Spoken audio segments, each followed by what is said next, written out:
about you is if you have ambition to be great. My job is to coach you to get all that greatness out of you.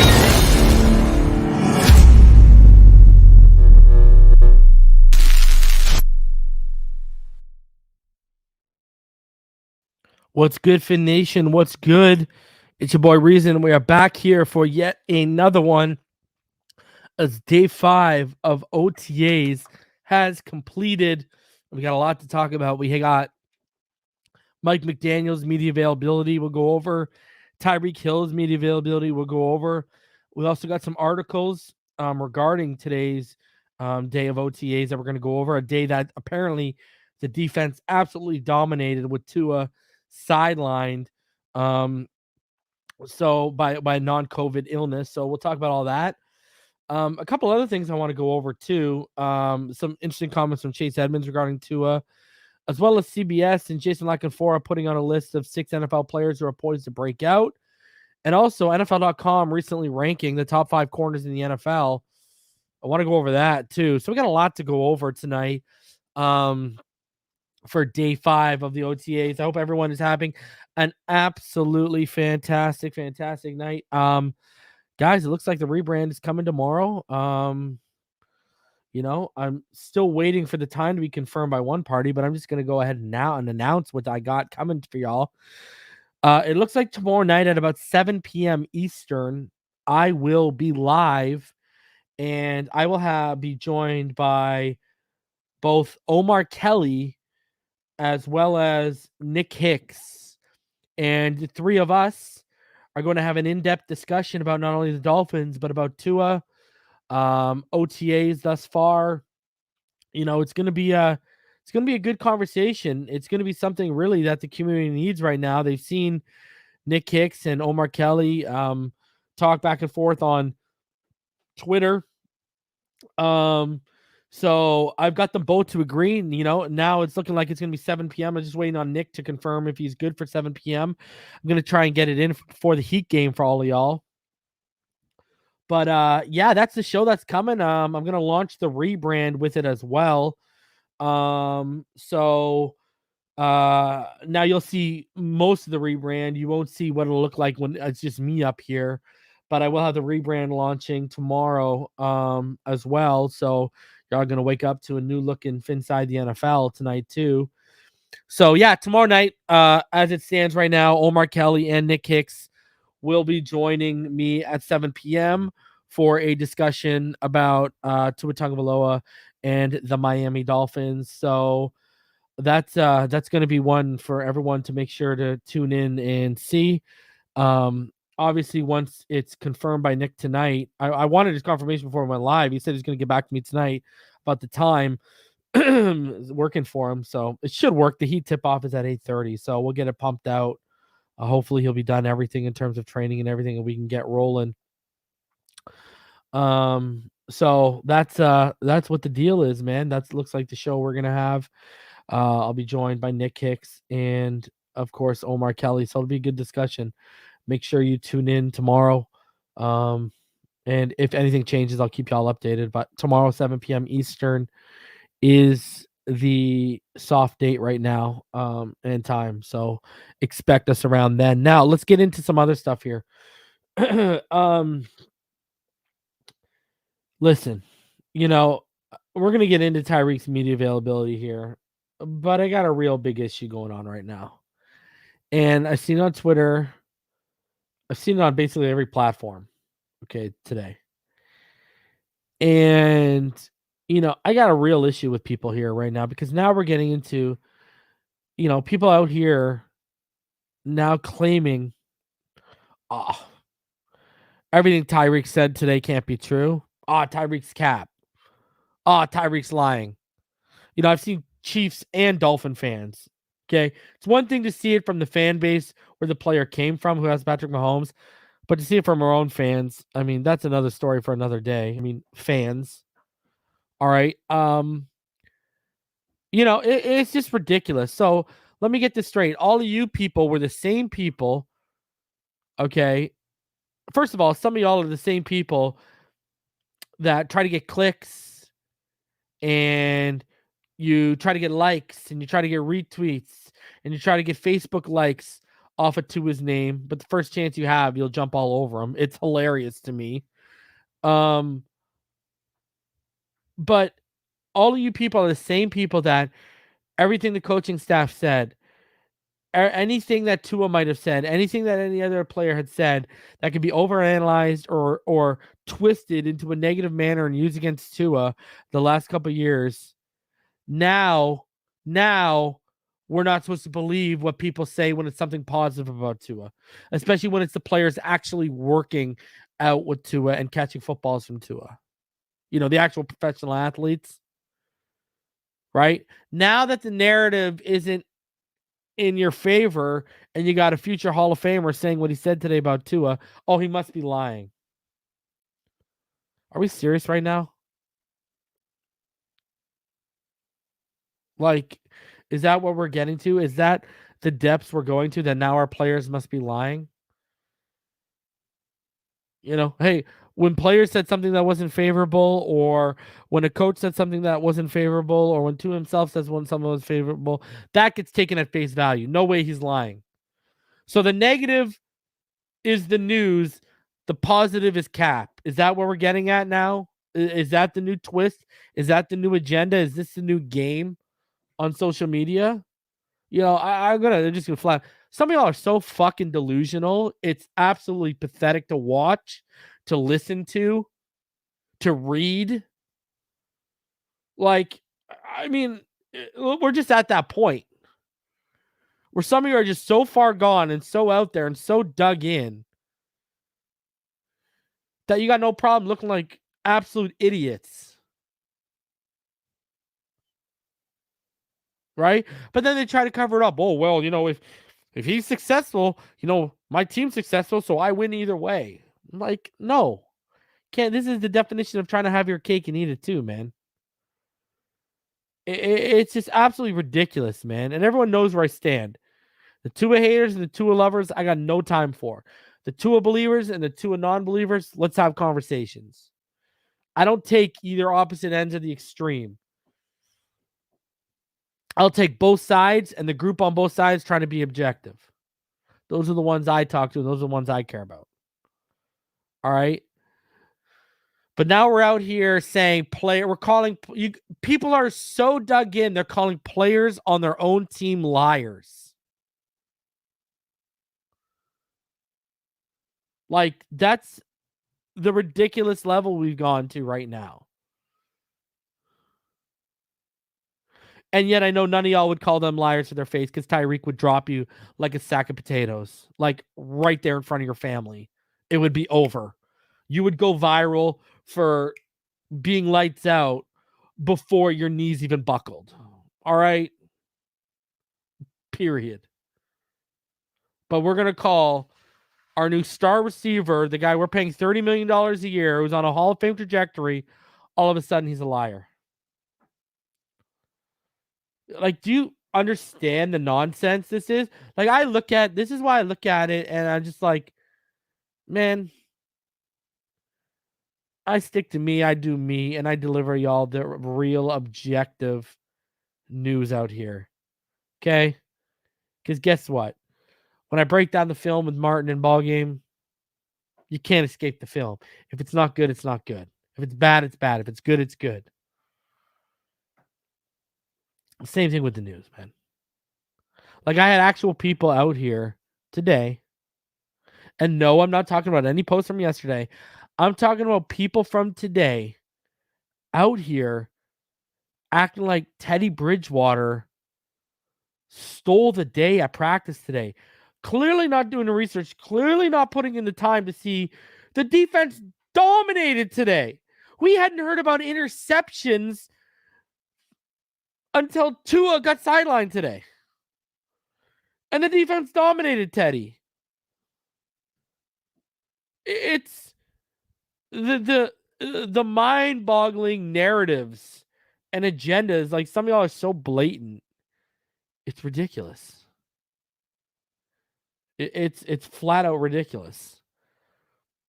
Right? But then as soon as something good happens, you try to jump on it for a little bit of clout. Whether that's a like on Facebook, whether that's a like on Twitter, whether that's a view on YouTube, whether that's someone laughing at you and reacting and siding with you in the YouTube comments, whatever the case may be. Because it's all over. It's in everywhere.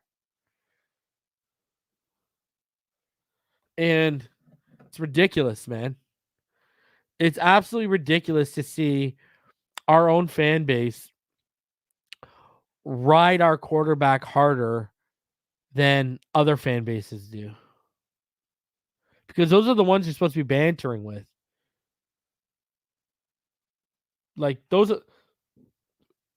The sad thing is we got such a miserable section of fans in this fan base that they banter our quarterback worse than other teams banter our quarterback. Figure that one out. But they're fans, right? Can't tell them how to fan. Sure the fuck I can tell you how to fan. That's not what a fan does, bro. Like, you can critique players. I critique players. There's no problem in critiquing players. When you start being critical of players and when you start overly criticizing players, yeah, that's why people question your fanhood. And I'll tell you right now, you think the Dolphins like you criticizing their players? One thing to critique their players, another thing to criticize their players. But some people are so lost in such poor business minds, they don't even realize that. It's funny to me. So I sit back and I watch all this and I'm like, I had to listen to all this nonsense. Anything that was even slightly, even in things that were neutral, were trying to be twisted into negative stuff. Now we're being given ray of positivities by players here and by the coaching staff, but they must be lying, right? Because the previous regime, what? The previous regime, what? The previous regime that was incompetent on the offensive side of the football. Who am I going to trust when it comes to telling me what I need to know about Tua Tagovailoa? Tyreek Hill or Will Fuller? Answer me that question. Right? Like, that's what it is. So I listen to all this, I see all this, and I'm like, man, do better, be better. Jeez. It's stupid, man. It really is. No one keeps same energy. There's no consistency whatsoever right now. Like, no one keeps the same energy. There's only few in this community on Twitter, YouTube, and Facebook that actually keep consistent same energy. Literally. There's like a handful at most. It's unbelievable, man. I don't get it. I don't get it. Negative stuff. Oh, it's news.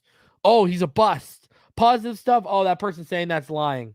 Man, you got Chief fans on Twitter saying this stuff, and you got Dolphin fans jumping in with the Chief fans to pile on to their own quarterback. I'm like, what world are we living in right now? Like, what? Did I wake up in another dimension? I don't get it, man. I just don't get it. And then another thing, to call another grown man like that, again, your star wide receiver, now people are out here literally calling this man a liar. The guy hasn't even played a snap for us, and he's a liar. Like, oh my God. All just to fit narratives and agendas. Oh my God. I read some of this stuff and I see some of the stuff and my brain melts because I just feel like I got dumber by the millisecond reading this stuff, listening to this stuff. Oh, God. You want to reach for the Beretta and just Bud Dwyer yourself listening to these guys sometimes. It's ridiculous. So all I'm going to say is keep that same energy. That's all. Again, this comes down to everything. It goes back to the underthrow. Everyone who made a big deal about the underthrow, but then crickets when videos start coming out of him hitting people in stride. Crickets. Same energy. I'm asking is the same energy. I've asked for this for 3 years before we even drafted Tua. I've always been about keep that same energy. I've always been. That's like one of my quotes. So that's all I'm going to say. Keep that same energy. But what I will say is all of you, because again, you're all on all platforms. All of you that doubted and hated on the McDaniel move, all of you that have doubted and hated and taken every turn to take a crap on Tua, when this thing starts popping this year, I'm going to say what I just said. Keep that same energy. Stay on that side. Stay on that side, man. That's all I'm going to say. Because it's going to. Listen, even if Tua doesn't take a huge leap this year, this is still a playoff team. What does that tell you? If this guy does take the leap that all of us want him to, top 12, we're a contender. We've built this offense decent. Now, I still got a few worries with the offensive line here, specifically center and right tackle, especially after what I saw today, and we'll get into that. But, I'm not, my knees aren't shaking. You can't hear the clinging of my knees rattling against each other all the way down in the United States of America like you could last offseason heading into the season. It's not as bad. We're not there yet. So definitely got to see some preseason stuff, right? So anyways, let's get into this stuff. All I'm going to say here, I'm going to say it once again. All right? Just keep same energy. Be consistent. People be consistent. Listen, EM's in the comment section. Me and EM asked Tua to be consistent on all three levels: reading, throwing to all three levels, reading defenses on all three levels. You know why we do? Because hey, there's people out there that don't like me. There's people out there that don't like EM. But you know what? At least we try to stay fucking consistent. Everyone knows I believe in Tua, but go watch my Tua breakdowns. I try to be objective as possible with them. With any player, I treat him like any player. Same thing with EM. He's just being as objective as possible from his viewpoint. Now, just because people are being objective and their viewpoints differ does not mean someone's, you're being subjective, blah, blah, blah, blah. You can tell when people are being subjective. When people come out here and legitimately start pushing narratives to you people, it's very easy to see. It's not hard to see. See, that's the thing you can say about me and EM since we started this channel to where it is now. I don't push narratives.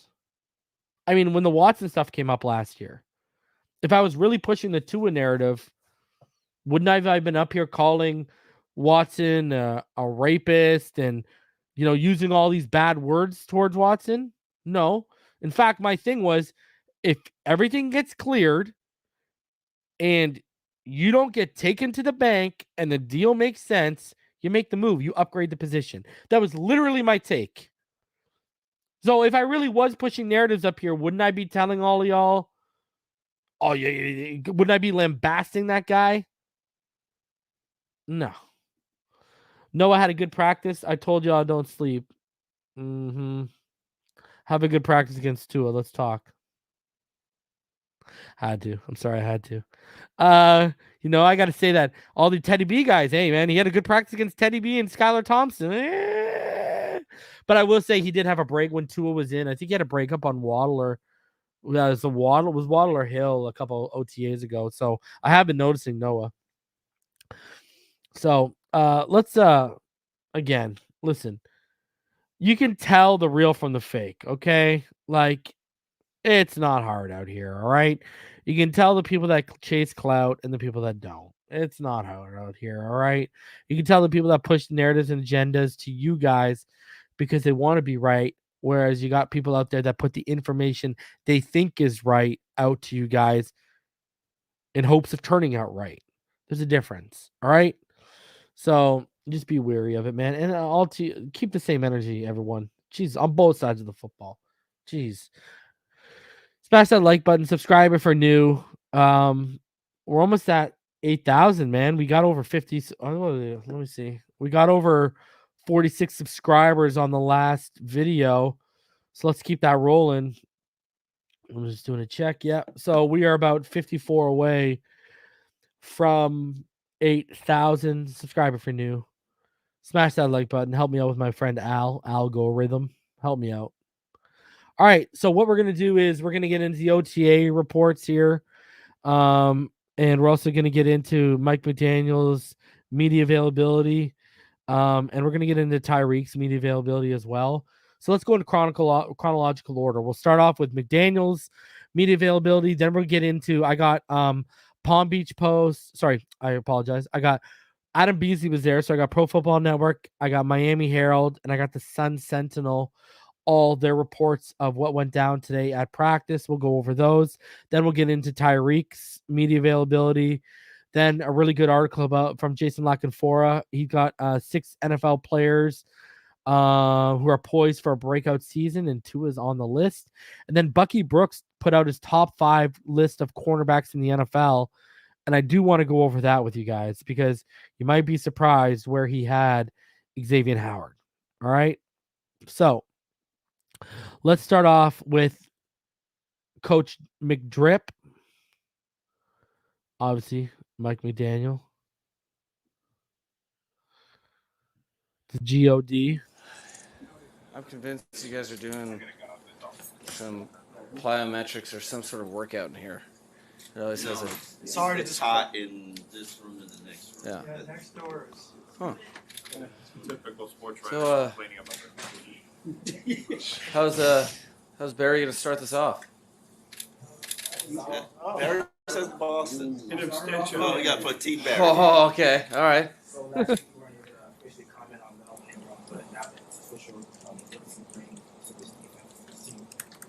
That's a veteran player that's been very productive in this league, and are in conjunction with the scouting department. Our Chris and myself and the rest of the scouting department and the coaching staff felt very excited to have the opportunity to add him to the team. He's a veteran presence. I saw someone said in the comments Chris Sims came out with his rankings. I actually sat there and I ranked Tua. I tried to be I went through all the NFL quarterbacks. I ranked Tua amongst all NFL quarterbacks. If you guys want that ranking list, let me know.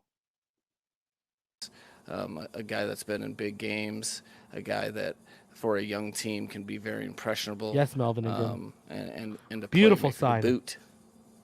Let's go. Like, when does that stuff show up? Does it show up early, or does it show up in those moments, or is it always there? You know what I mean? When is it most important? I think that shows up. You know, the one of the great things about football is that nothing you see on Sundays just comes out of nowhere. This is a very practiced and well orchestrated game that you don't just all of a sudden have production out of nowhere. It's how you carry yourself on a day-to-day basis.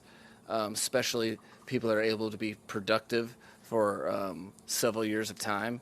That is a day in, day out process that you know, we have coaches and players that have been on teams with him that were able to kind of give us a glimpse of what we'd be getting, and that type of person first is the reason why the player exists. High praise from Melvin Ingram. Orange jersey and practice player of the day. Was it your idea? Tell us how you came up with it, and just what's your process for selecting who earns that practice player of the day? There was it actually you know, this off season we're spitballing various things.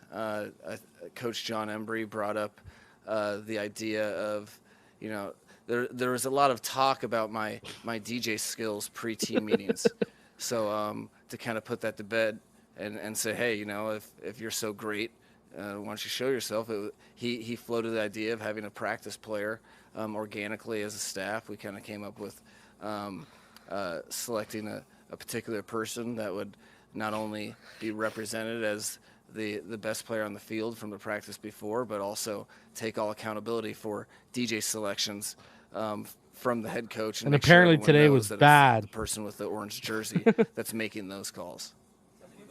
had a negative reaction to the way the playlist Today. on the playlist was not well received. Wilkins that was received. another learning opportunity for the team because I think the first day Jalen Phillips received some flack, and then just for some particular selections, everyone has an opinion, especially when it comes to things like that. But we talked about it as a team, and since then there's been no grumblings because the whole point is if you have any comments or critiques over the DJ list, become the DJ. Yep.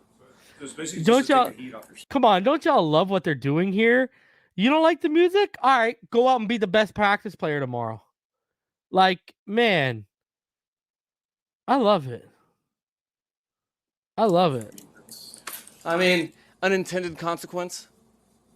But I think there's multiple winners in the whole process. But I think the guys, they definitely respect the players that have been given it, and it's something you can tell this team's full of competitors because they even within one's position group, the second one guy receives it, it seems to lift up the rest of level. He's talking about Zach Skylar was the Tua last won it orange guy, and Wilkins wore the orange today. Yeah, right. Showed up on video. What have you seen from him, and what do you want to see out of him? I knew I saw somebody on the construction area of the Baptist Hospital. Were you looking over the fence? No, he earned it. I think his teammates acknowledge that. What have I seen from him? Sorry, I was distracted with the picture of you hovering over the fence. I've seen a guy that's attacking the moment, a guy that really likes to play football. They're in the process of college evaluations, and you're in the National Football League in a different conference. You hear people describe a quarterback's instinctiveness, and that you don't. It's kind of probably how it hits your ear, hit mine, where that's intriguing, but I didn't quite know what that meant. And now I have a better idea of what that meant. I still don't have a better way to describe it besides instinctiveness, but there's you can tell the players played the position for a long time, and that he thinks about the game of football through the lens of the quarterback position, and so been very excited about his development in terms of the offense and playing and being the starting quarterback for the Miami Dolphins. That instinctiveness, like it's just, it's almost like he's talking about like a seasoned veteran who, that when you hear him talk about how someone who just sees the game through the lens of a quarterback, but also, they've been playing the position for quite some time. It's like calling him seasoned at the position without calling him seasoned at the position. And I mean, we see the instincts pop up in the pocket continuously. So for him to be seeing this early on, a very positive sign, man. Very positive sign. Hopefully it translates to the regular season. Mike, what specifically in OTAs are the 2 or 3 things you really want to achieve? Well, I'm glad you asked. You're first trying to identify a standard with which you play and a standard with which you practice, and then within that's where your camaraderie and that's where your relationships are built. You don't they're blood, sweat, and tears that are earned over hard work, and you're trying to get a team to decide what their standard of play is going to be, and then you want to uphold that standard because it's the way that you just operate and function as a football team. So that identity, it's a tackle sport, but you can, the way we look at it is you can start that identity by the way you practice without tackling. If you'd indulge me, I have a couple of trend questions, national questions. And I want to ask you first about the fullback position. When you worked with Kyle and obviously his dad, what was the significance of the fullback to that offense, and what impact has that had on your coaching philosophy? It's been extremely impactful. I've been fortunate enough since the year 2005 to be in the same structure offense, and this would be my 7th team. And from the starting point, day one installation had a fullback involved. And one of the advantages of a fullback is that you have a backfield player that can give you different numbers on each side of the center depending on the direction he goes. So if you're in just a normal dot formation, you have 2 eligibles on each side, and then the halfback at home. Well, when you're in the I formation, is it 3-by-1 or is it 2-by-2? That's Talk about the receiver from a set. starting point.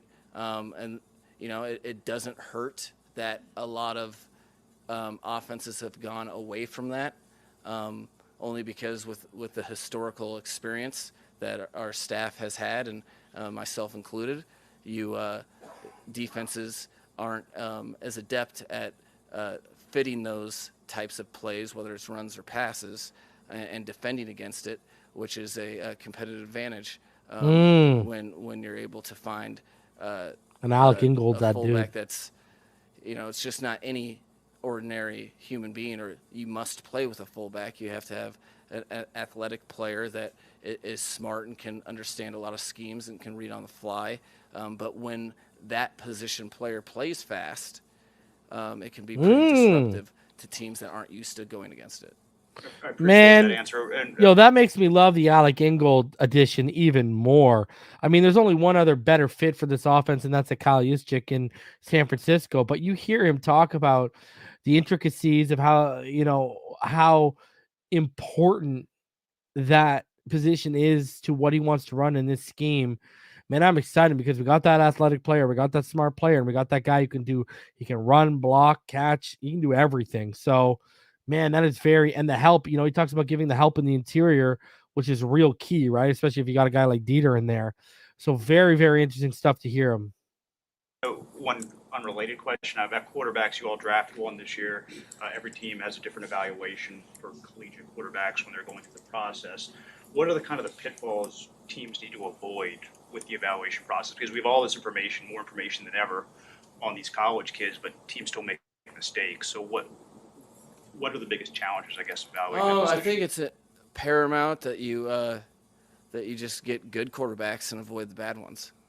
No, it's like any other position. That's the hardest part of football.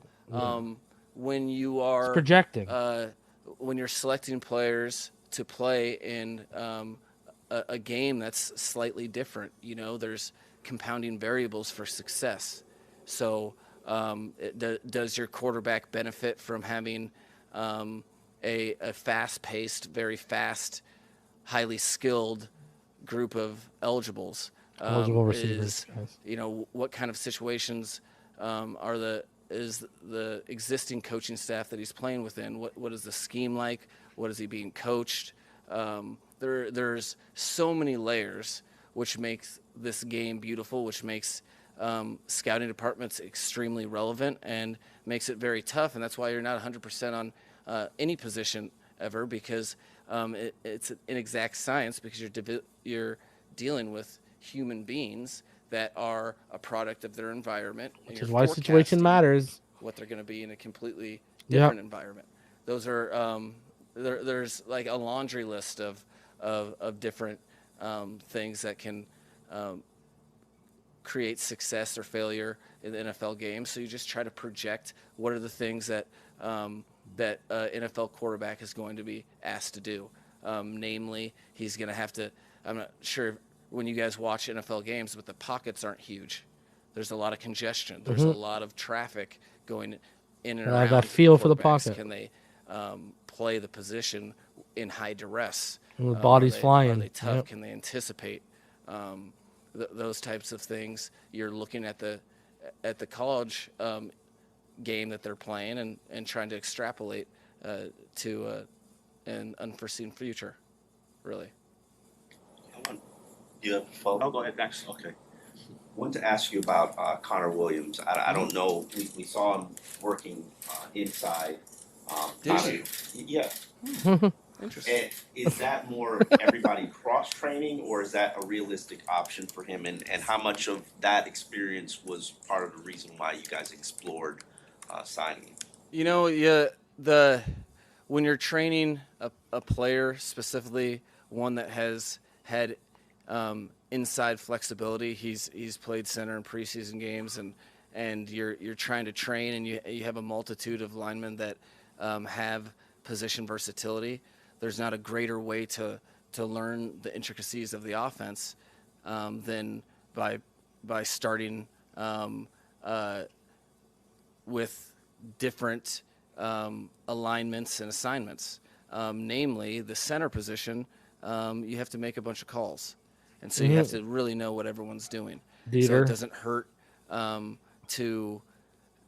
you don't want to ever put a ceiling on and decide before you see them play within your system exactly where you want players to kind of decide that for you. And it's something that an offensive line, you guys have been around the NFL game long enough. There's so many things that can happen, and you're only as good as your versatility within the NFL framework of a season. It's true. So if you it only benefits the Miami Dolphins if you're able to play a multitude of positions, and we felt one of those positions for Connor would be center. You guys brought in a handful of receivers this offseason in kind of the same vein as guys that can play multiple positions, the X, the Z, the slot.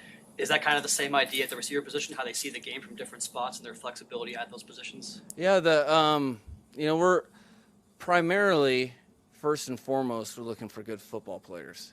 And what we've, I know our coaching staff has learned over the course of their careers, I have extensive experience in the fact that the more you know, the more versatility you have, the more that you can isolate and take advantage of any given week matchups in a given week. Yeah. So I think Chris shares the same view as I have, where there's a degree of allure or attractiveness to football players that can do a multitude of things.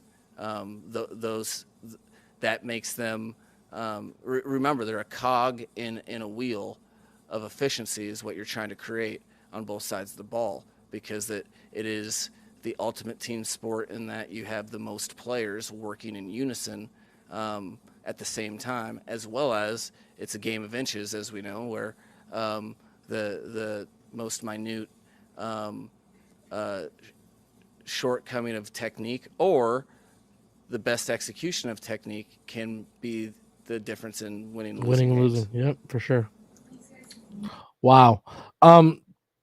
So a couple things to unpack here from Coach McDaniel's media availability. First of all, absolutely love this guy once he gets in front of everyone. And great question by Travis there at the end in terms of asking about the X, Y, and the Z's receivers, and because you got guys who can play all three. You know, are you taking the same approach that you're taking with the offensive line there? Great question. With the Connor Williams thing, again, I go back to the fact right now we don't even have an emergency backup. So it just makes sense to get him reps. Now, at the end of the day, I do think he's going to end up at left guard. But if you go back to what he talked about, talking about when he was asked about, drafting a quarterback and, what are the pitfall teams need to avoid when going through the evaluation process, et cetera, et cetera. He was kind of talking about Tua a lot there. You know what I mean? When he talked about, does your quarterback benefit from having a fast-paced, very fast, highly skilled group of eligibles, right? What kind of situations is the existing coaching staff that he's playing in? What is the scheme like? He was kind of talking about Tua a little bit there. It's kind of interesting, man, because every time he talks about Tua, it's he kind of glows a little bit, and it's really got me thinking that Tua's showing them what they need, what he's already needed to show. I mean, when you talk about him, he basically called him a seasoned vet without calling him a seasoned vet when he's describing the whole instinctiveness thing. You know what I mean? But when you also hear the thing about, when they ask during OTAs, what do you really want to achieve?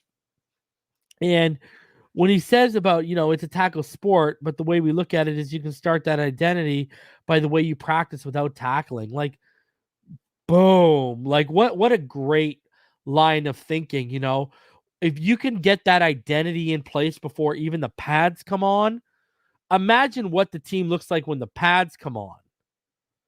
You know what I mean? Like, when I heard that, I kind of blew my mind a little bit because I'm like, that's freaking brilliant.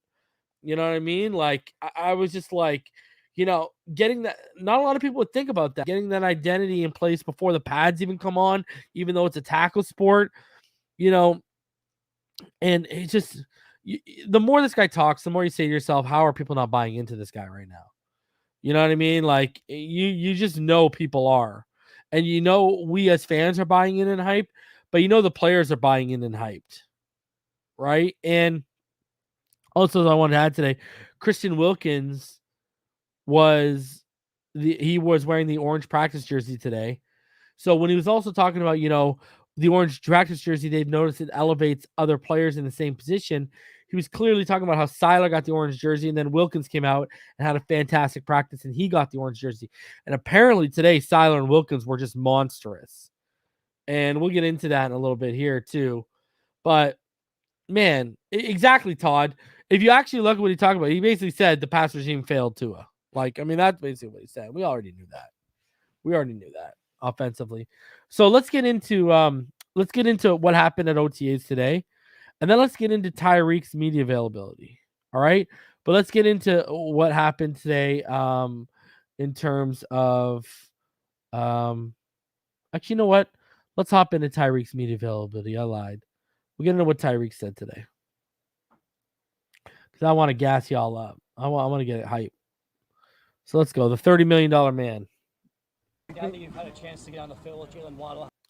So right now he's being asked about getting on the field with Jalen Waddle. Games kind of complement each other. I think they complement each other very well. Just having another speed guy on the other side of you, that definitely puts a lot of fear in a lot of D coordinators, mind. So let's go. I'm very excited for the year. Woo! Excited to see what Tua is going to do, especially. So, I mean, we're all ready for it. Have you heard from the defenders out here about how challenging it can be to defend you guys and all the speed you guys offer? Yeah, man. Like, it's just all locker room chatter. But, for me, I've been in this league a long time, none of that really means nothing because at the very end of the day, you got to line up and you still got to play ball. So yep, you can be the fastest guy on the field. But that's why it's all about I said knowing where to be at, especially for take the notice, but don't put stock in it yet. Just for the quarterback's time. And so that's the thing that's real special about this team. I mean, we have a lot of guys who are wanting to be coached, who wants to get better. So, like I said, I'm very excited to be a part of this team.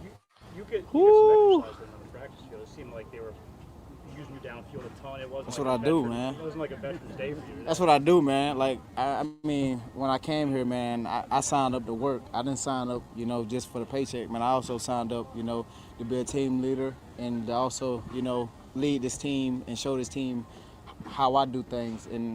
And how I do things is I work hard, and I want the guys behind me to follow that, So, I mean, I just can't be a guy in our locker room just saying, hey, you guys should be doing this, doing that. I got to be that guy who's willing to come out on the field and work hard and show these young guys how to get the job done and potentially win a Super Bowl. So that's what I'm here for. You mentioned Tua. What do you think of the way the ball comes from him, Tua, now that you've experienced it for a little bit here? I mean, it's nothing weird. At first I thought it was going to be something crazy, the ball going all over the place, but Tua actually has, probably one of the prettiest balls I've ever caught in my life. So it's very catchable. I don't want to continue because the more I talk, the more it sounds weird. So Tua is a very accurate quarterback. That's all I'm going to say. We've seen, we saw the video that you posted kind of in response to the one video that got a lot of reaction. Right. So why is it so important for you to, Tua kind of declines to comment on a lot of the reaction around him, but why is it so important for you to speak out and kind of support him? I just feel like football is all about confidence, and I'm very confident in my quarterback, so I just feel like, if I'm able to, help him get all the confidence in the world and push other guys to push that confidence into him, then the sky's the limit for the guy, because he's a heck of a talent, has crazy arm strength, arm talent, you know. So, like I say, man, we're all excited, you know, just to watch him sling the ball each and every day, you know. What about your confidence? I mean, so there you go. You got him straight up telling you guys he's got crazy arm talent, crazy arm. He's just praising his arm. And I you know, and he does talk about, you know, the reason why he's saying is because Tua's not going to come out and say all these type of things. So I'm going to say them for him. That's basically what Tyreek, the stance Tyreek is taking right now. That if he ain't going to tell y'all, I'm going to tell y'all for him. Like, this is a leader, people. This is a leader on the offensive side of the football. I don't know what else to say, but kudos to Tyreek for being the leader that this room needed. Because that's what he is right now. You obviously come across as a very confident player. Right. Was it always that way when you were this tall, or? Oh yeah, I've always been like that. As it's something that my grandparents instilled in me. You know, I just feel like without confidence, you really can't do anything. You know, because the mind is gonna help you get to where you want to get. You know, I just can't come out here and just feel sorry for myself every day. Just like today, I had a very hard day of just running back and forth. I could have easily just said, you know what, I give up. You know, I mean, I already got what I wanted. You know, but yet still my mindset, my confidence. You know, I just want to get better. I got too much pride in this game. I was telling somebody that the other day. I got too much pride in this game. I want to get better. I want to learn from Coach McDaniel. I want to learn from the OC, and I want to learn from Coach Wes Welker. So I'm just willing to like elevate my game even more, dog. That's just the way I think. Tyreek, Tua was in here today, so you played with Teddy. Right. Like been with him on the field. Oh, with Teddy? Oh, it's fun. I think the world of Teddy also. Teddy is another veteran guy who can come in and just sling the ball like all across the field. So, I mean, it feels good to have two quarterbacks who can, you know, come in and do the same thing. You know, ball on time, ball in the right place, you know, so it feels good. I was just going to ask you about the playlist today. Here we go. Playlist was all terrible. over the place, I'm sorry to tell you that, bro. I'm going to see you in the locker room. I'm joking, bro. Besides the Clemson, was that the Clemson? That was nice. I was turned off that. I liked that. I liked that, though. It was all over the place. It was all over the place, man. He was even playing Disney music. Was that Disney music he was playing? I have no idea what was going on today.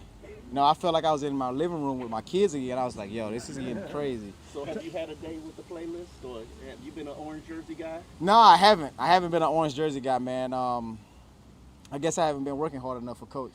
But hopefully I can get it, man. Tyreek, when Melvin Ingram came to you guys in Kansas City, what do you remember he brought to the team? You know, just that veteran leadership, you know, just adding like another brother to the locker room. You know, I just feel like with me and Melvin, you know, me and him grew close in the locker room, you know, outside of playing football. You know, whether we're playing basketball, you know, at one of my good buddies' gyms in KC and just, you know, creating, building that bond together, you know. So when he came here, man, I was all for it. I'm very excited because, like, I really know what Melvin can bring to a team. You know, his mindset, man, like just the way that he approached his work, his craft, and he's just able to get around guys like Christian, Emmanuel, and it's just gonna be crazy, man. That D-line is gonna be crazy. I mean, and he wasn't lying because that D-line was popping off today. But I gotta say this, man, just like, you got to appreciate Tyreek, man. He's just not coming here for a paycheck. He's coming here to ball, but he's also coming here to better the locker room. He's coming here to be a leader, man. You got to appreciate this. Like, man, I would say this if you said, like, look at the great things he said about Teddy as well. I mean, Teddy clearly, the offense clearly struggled today, but still backing up Teddy.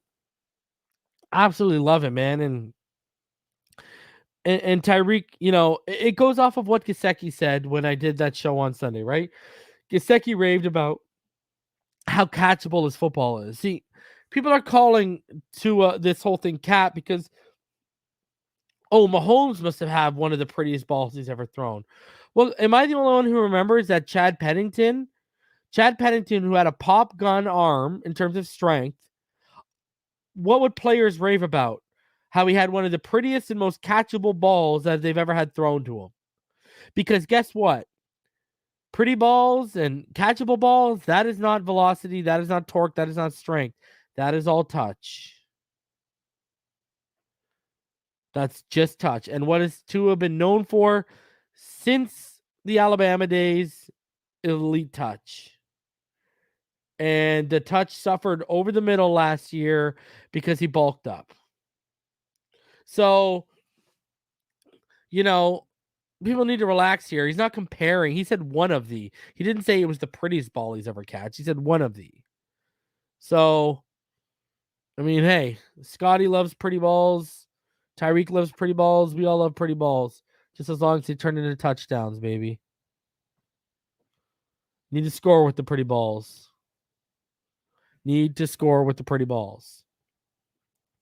But it's just so refreshing to have Tyreek Hill here. DVP was never even half this leader. I think DVP didn't even make half this money, but and wasn't half the player. But look at the leadership between him and Teron Armstead added to this room. It's just so refreshing to have actual legit. We went from guys having to lean on Jesse Davis and Devontae Parker to leaning on Teron Armstead and Tyreek Hill. Pinch me, I must be dreaming. Okay, so let's get into some OTA observations. So OTA observations. The defense dominates while offense struggles without Tagovailoa. Tua Tagovailoa showed up sick on the perfect practice for a quarterback to miss because Tuesday's session featured a ton of blitzing pressures from the Miami defense. The left backup quarterback Teddy Bridgewater and rookie Skylar Thompson to fend off the numerous linebacker, cornerback, and safety blitzes during the hour-long OTA session after Tagovailoa was sent home with a non-COVID illness. It wasn't exactly a sack fest like those witnessed in past practices over numerous regimes, but there was more than a half dozen would-be sacks logged. Jalen Phillips and Christian Wilkins consistently pressured the quarterbacks, and each delivered multiple would-be sacks if the action were live. Let's go. Love seeing that. Emmanuel Ogbah was in attendance for the OTA session, but he didn't practice with the team, which is a norm for Miami's top pass rusher during the offseason. Wilkins wore the orange jersey, which designates the top performer from the previous practice and the fourth-year defensive tackle was seemingly dialed in again on Tuesday. Outside of the sacks and pressures, Wilkins made a handful of would-be stops at the line of scrimmage on run plays, and for his musical taste, it was quite eclectic and featured a ton of 80s and 90s music. Attaboy. There was also one country music song. Other observations. The top play of practice came in the final 11-11 session when safety Javon Holland picked off Bridgewater at the 40-yard line, which would have put the offense in position to score if this were a game scenario. Phillips applied enough pressure on the pass, delivering a would-be sack on his chase down of Bridgewater, who scrambled to the left before throwing the errant pass. While it was a defense-dominated day, the Miami's offense did have some moments, like the deep ball touchdown Braylon Sanders, an undrafted rookie from Ole Miss, caught from Thompson. I told y'all, watch Braylon. That's a sneaky one right there, especially because of what he offers on special teams. Tyreek caught a deep slant roughly 30 yards from Bridgewater during the first 11-11 series. At the conclusion of the play, Hill pulled a Brandon Marshall, punting the ball away. And tight end Mike Gesicki caught a 20-yard reception to the seam during the final 11-11 series. Listen, I got a set of eyes that are at OTAs that are actually reporting back, and they're not in the media. And I've heard everything about Tua has been spot on, but I've heard Gesicki has looked unreal. I've heard he's looked legit since OTA started. Tailback Salvin Ahmed continues to deliver a couple of impressive outside runs per practice while getting an extended look with the offense because of Sony Michel, Raheem Mostert, and Chase Edmonds all sitting out Tuesday's OTA session. Mostert and Michel were in attendance, but each worked on the side. Myles Gaskin had a respectable 20-yard run, which came behind the right side of the offensive line. It's clear that the Dolphins are working on the outside tackle runs, which makes sense considering Coach Mike McDaniel intends to run a wide zone scheme.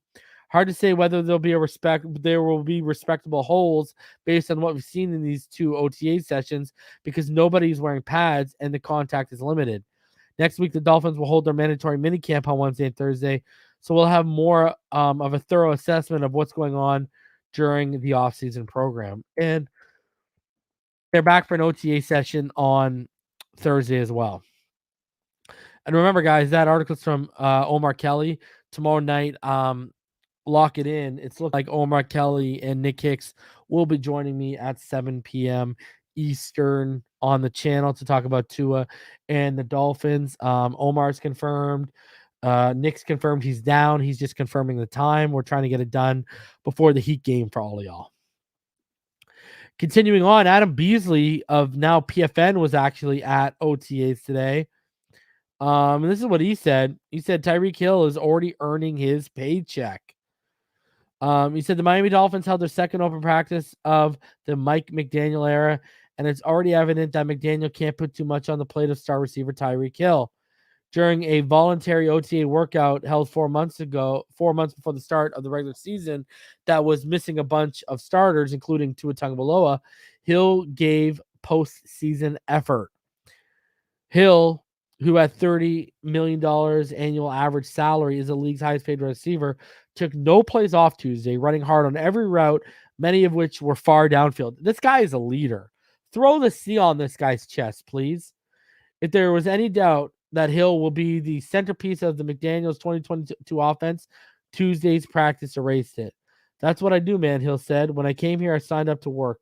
I didn't sign up just for the paycheck. I also signed up to be a team leader and also lead this team and show this team how I do things. How I do things is I work hard. I want the guys behind me to follow that.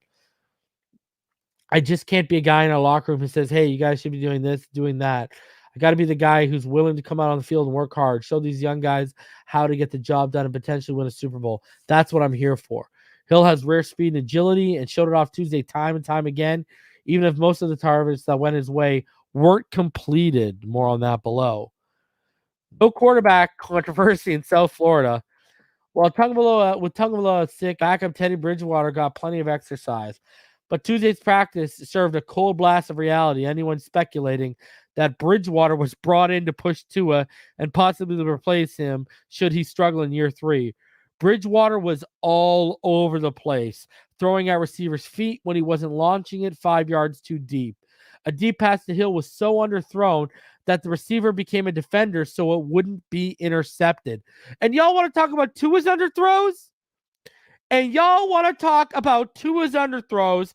We got Teddy Bridgewater underthrowing Tyreek so bad, Tyreek got to play defense.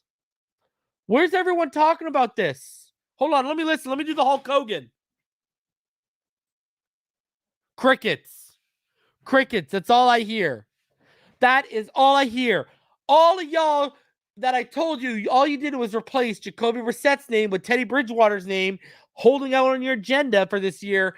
Oh boy, y'all took a real one to the chin today, didn't you?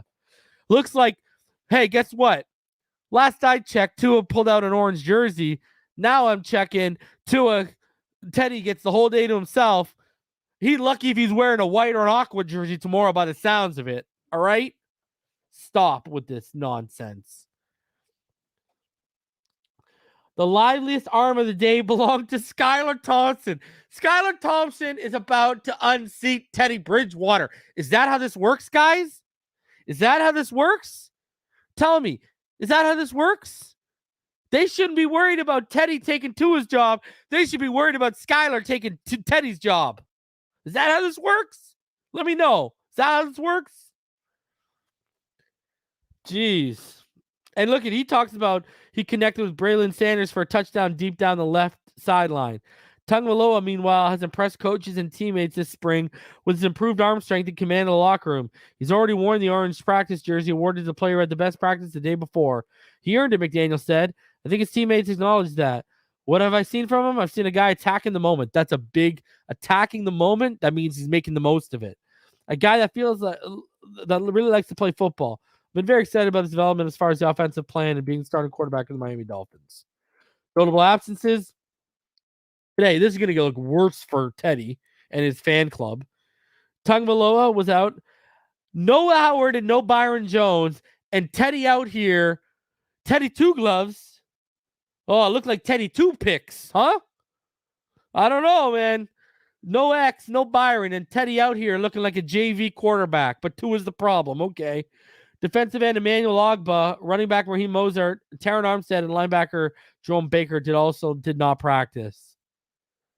I'm just saying, where is the hate? This man said he underthrew Tyreek so bad today, Teddy did, that Tyreek had to play defense. Are we serious right now? Ridiculous, man. Unbelievably ridiculous. And people are still going to come out here and say, oh, well, it's just practice. Now it's just practice. Now it's just practice. Now it's just practice, right? Ridiculous, man. This guy's out here having to play freaking defense. Out here having to play defense. Like, unbelievable. Unbelievable. But we ain't going to hear peep, are we? We ain't going to hear a word. We ain't going to hear nothing.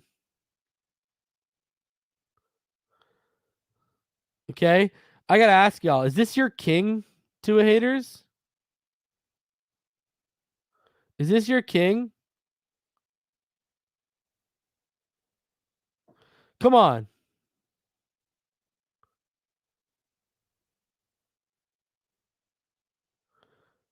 Like,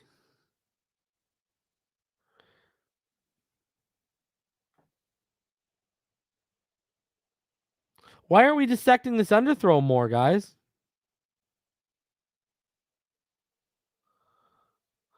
I'm just saying. Ouch. Ouch. Take that one on the chin. All right, continuing on here. So,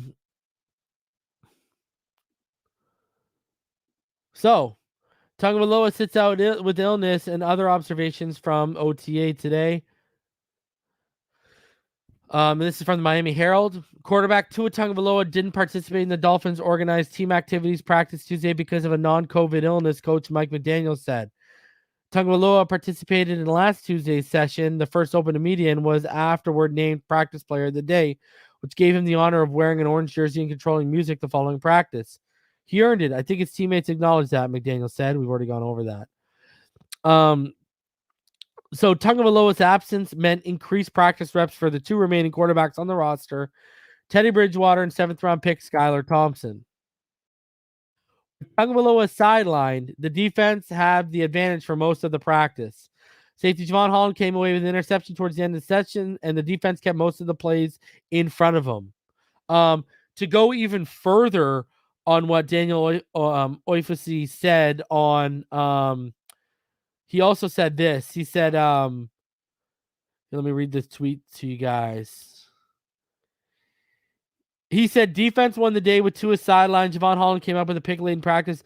Both QBs hit on some intermediate passes, but a lot of checkdowns and broken plays.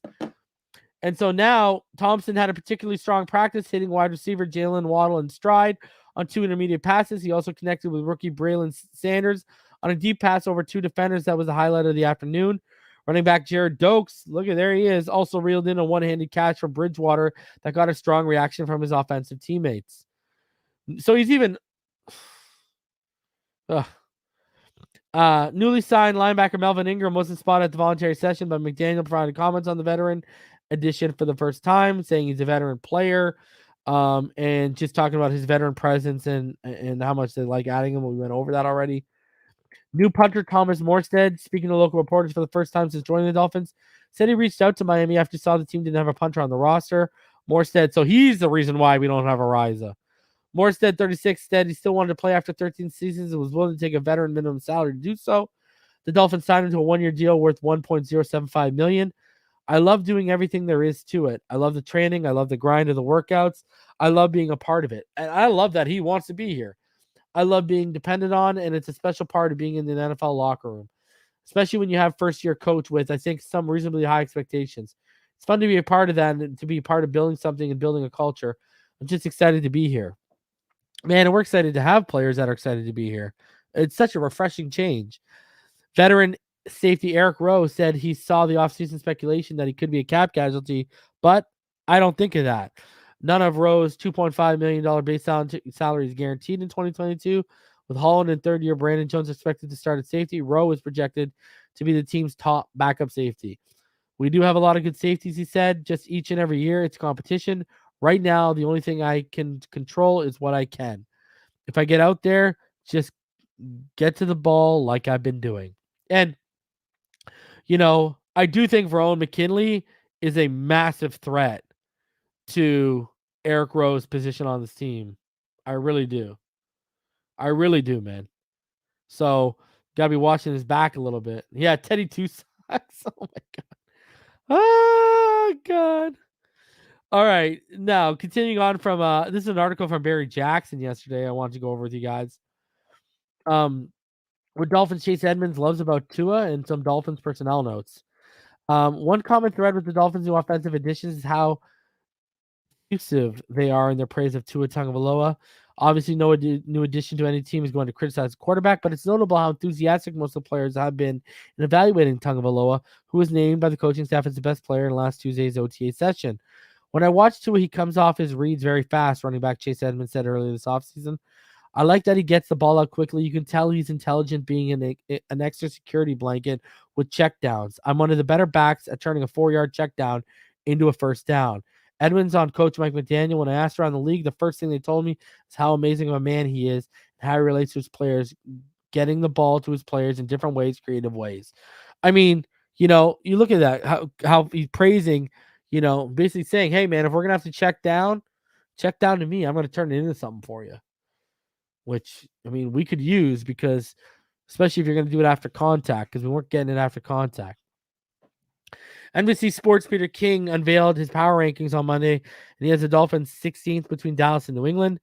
Here was King's comment on the Dolphins. They have the widest distribution of outcomes of any team in the league this year, said analytics cruncher Eric Eager of PFF. Tyreek Hill, Jalen Waddle, and Mike Gesicki are going to be the hell for opposing defenses. Tua Tagovailoa should be better protected with Terron Armstead protecting his front side. But this will be a referendum season for Tagovailoa. Will his arm strength be good enough for deep shots to two great deep threats? New coach Mike McDaniel was great in San Francisco at divining the strengths of his players, see Deebo Samuel. And he'll figure out ways in the intermediate areas to get Hill and Waddle free to make trouble for defense. The win for McDaniel will be making Tagovailoa the no-doubt quarterback for the near future in Miami and in passing New England in division supremacy. 2 lofty goals, but for a team that won 8 of its last 9, attainable ones. Biggest surprise, King has the Eagles 9th and the Saints 11th. His top 5, Buffalo, the Chargers, Kansas City, Rams, and Green Bay. See, we made more moves than the Chargers. I don't understand. The Chargers just added, okay. Teddy Bridgewater said one thing he noticed about Kyle Shanahan and Mike McDaniel's offense is it's quarterback friendly. There's always guys open, running wide at times. Well, that didn't age well after today, did it, Teddy? Bridgewater said sustaining an NFL career starts with throwing the ball to your guys a lot on the practice field. That's how you last. Also, having a process and a routine. I learned that. It took me, 4 years? It took me until I got to New Orleans with Drew Brees to really understand the value of the process of having a routine. Quick stuff. Count ESPN's Teddy Bruschi among the Dolphins doubters. I don't see this as a playoff team. Agent Drew Rosenhaus, during a chat with local reporters on the day the Dolphins introduced Tyreek to the media, said, we talked to Mike McDaniel and Chris Greer looking at Deebo Samuel's role with the 49ers. The way they use Deebo in correlation is how I expect them to use Tyreek. There's even another potential level, which I agree with. ESPN's Mike Greenberg asked analyst Dominic Foxworth, the former NFL player union chief, whether Tom Brady as an owner and management would turn around the Dolphins. Foxworth said it might, because owner or team president Tom Brady would surely convince football player Tom Brady to get back on the field, and the roster in Miami would be pretty good if one of their quarterbacks gets close to being Tom Brady. The chances of Brady joining the Dolphins ownership has diminished in the wake of Brady striking a deal with Fox to be their lead analyst when he retires. Receiver Cedric Wilson said he can tell that Coach McDaniel is a guy that's going to want to be hands-on with everything. You like your coaches like that because you don't want them to disappear and you don't see him at practice. So I feel like he's been very hands-on, and I feel like that'll be good. 1 for the offense and 2 for the whole team, just showing that the head coach is out there grinding with them and looking fresh while he's out there grinding with them too, might I add. This man's out there sporting Yeezys, flyer than a piece of paper bearing his name, absolutely killing it. Continuing on, interesting article from Jason LaCanfora. 6 NFL players poised for a breakout 2022 season. Tagovailoa among those ready to make a leap. And remember, Jason LaCanfora is pretty plugged in to our into the Miami Dolphins. I mean, I don't know if he is anymore because of the regime change. If he continues to be, that tells you it was someone outside of the coaching staff and in management. But anyways, it's time for a public service announcement, the likes of which I feel obligated to issue every year around this time. But aware of reports about how great any football player looks in May, what do I tell you guys? Take notice. Don't put stock in things yet, especially those who have yet to fulfill their promise to this point. We are about to enter peak OTA periods, and with no real football going on, far too much will be made in instances about faux football.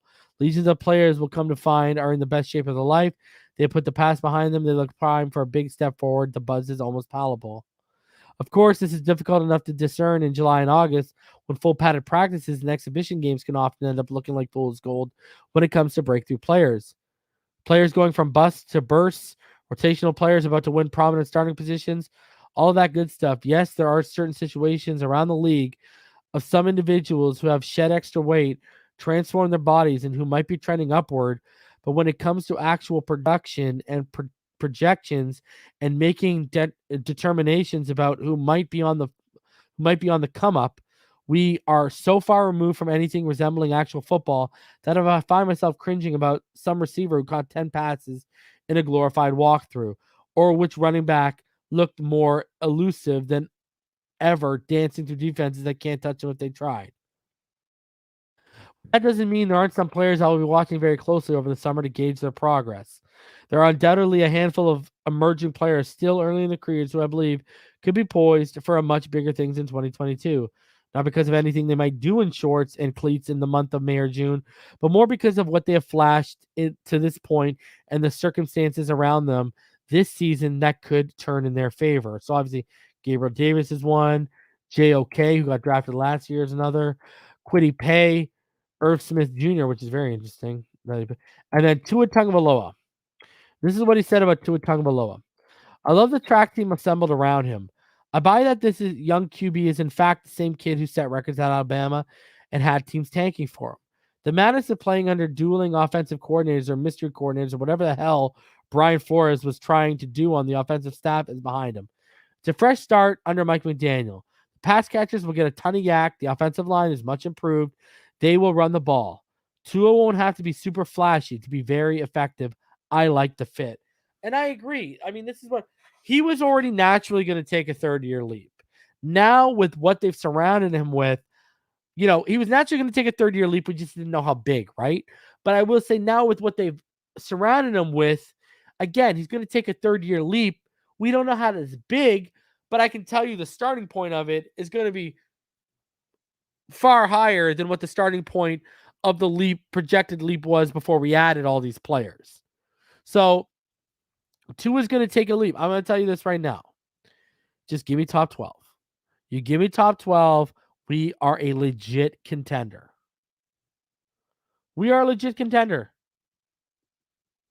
That's it. That's all I know. So, just give it to me. Give me top 12. Give me what I want. And then Bucky Brooks, someone who I know we all highly, we hold in a very high regard. So he talks about the coaching staff and how the titles don't matter. But interesting enough, he ranked the top cornerbacks in the NFL right now. And I said you guys are going to be surprised where X is, and I still agree with it because I think we all respect Bucky, and no one's going to crap on Bucky. I'm not, and he said, this is what he said about top 5 quarterbacks. I'm not a boxing aficionado, but contrasting styles make the sport interesting. The same can be said for evaluating football players, particularly cornerbacks, in a pass-happy league that rewards playmakers with the potential to impact that passing game. Team executives have opened up the checkbook for passers, pass catchers, pass rushers, and playmakers with blue-chip talent and impressive resumes. At cornerback, money has landed in the pockets of defenders with lockdown skills or sticky hands. Over the past few seasons, we have seen elite cornerbacks command quarterback money with deals hitting the $20 million mark. Green Bay's Jaire Alexander is the latest to receive a massive payday, signing a 4-year, $84 million extension earlier this week that made him the top-earning corner in the league in an annual average of $21 million per year. While that kind of money should be reserved for cornerbacks with complete toolboxes, the NFL is reporting players with 5-star skills in key areas. Whether it's shutting down an elite receiver, suffocating press coverage skills that make it nearly impossible to separate downfield, or displaying outstanding instincts, ball skills as a clue corner with his eyes affixed to the quarterback, the best cornerbacks in the game must toss shutouts or take the ball away at an alarming rate. With that standard in mind, here's my list of the 5 best cornerbacks in the game. Number 1, he has Jalen Ramsey. He calls him the OG when it comes to lockdown. Number 2, Denzel Ward. Right? Number 3, J.C. Jackson. Number 4, Jaire Alexander. And number 5, Xavien Howard. He said the ultra-aggressive ball hawk is a 2-time NFL interception leader with a total of 27 in his career. Howard's combination of dazzling footwork, sticky hands, and impressive ball skills make him a nightmare to target on the perimeter. Measuring 6'1", 201 pounds, he has enough size and length to challenge big body receivers at the line of scrimmage and in 50-50 ball situations. With Howard also displaying disciplined eyes and solid tackling skills in space, Dolphins' number 1 corner is a 5-star playmaker on the island. Personally, I'm going to tell y'all where I have him. I would have Denzel at 4, Jaire at 5, JC at 3, and X at 2 behind Jalen Ramsey. To me, X is the second best. Denzel, Ward, and JC fighting out for 3rd and 4th. I think he's better than both those guys. I honestly really do, man. So I think they're kind of short selling, we're talking about a 2-time interception leader and the guy who is leading the league in interceptions since 2019, and he's missed time. So Xavien Howard is that dude, man. Put some respect on that man's name, for real. Number 5, I think they're selling him a little short, man. I definitely think he's top 3 in the NFL. And I'm not trying to be biased. I just think he's that legit. All right, guys, here's the deal. Tomorrow night, like I said, I'm waiting for confirmation from Nick Hicks, but set your calendar, 7 p.m. I will be joined by Nick Hicks and Omar Kelly, and we'll be discussing Tua Tagovailoa, OTAs, and all that good stuff under the sun. So there's going to be a lot. I'm going to get y'all primed up before that Heat game with some good old Dolphins talk. Me, myself, Nick Hicks, and Omar Kelly. It's going to be a good one. You're not going to want to miss it. Make sure you tune in tomorrow. Just be out on the lookout. You're going to see the rebrand starting probably early tomorrow morning leading up until the show. So I'm going to be rearranging and setting everything up. This whole scene behind me is about to change. Everything is about to be set up for this show. Tomorrow, I'm going to launch the rebrand with it. So just make sure y'all tune in tomorrow. It's going to be a real good show. You're going to see the new look as well. The intro video has the new logo and the new look at the end of it, but we're going to actually have a whole brand new intro video once we get some stuff going from OTAs, training camp, and the preseason that we can flood into the new intro. So we got a lot to look forward to. But yeah, tomorrow night, myself, Omar Kelly, and Nick Hicks be there. It's going to be a fire show. 7 p.m. Eastern is the time. If anything changes, keep point on Twitter or on the community tab. But, Omar Kelly's agreed to 7 p.m. Nick Hicks is just confirming 7 p.m. works. So we'll be getting to go tomorrow night. All right. So smash that like button, subscribe if you're new. About to hit 8K. Appreciate each and every one of y'all. And let's get to it, man. I can't wait till September, baby. Let's go. Appreciate each and every one of you. I will see all of y'all tomorrow. And as always, everyone stay happy, healthy, safe, and blessed. And it's fins up all day, every day, baby.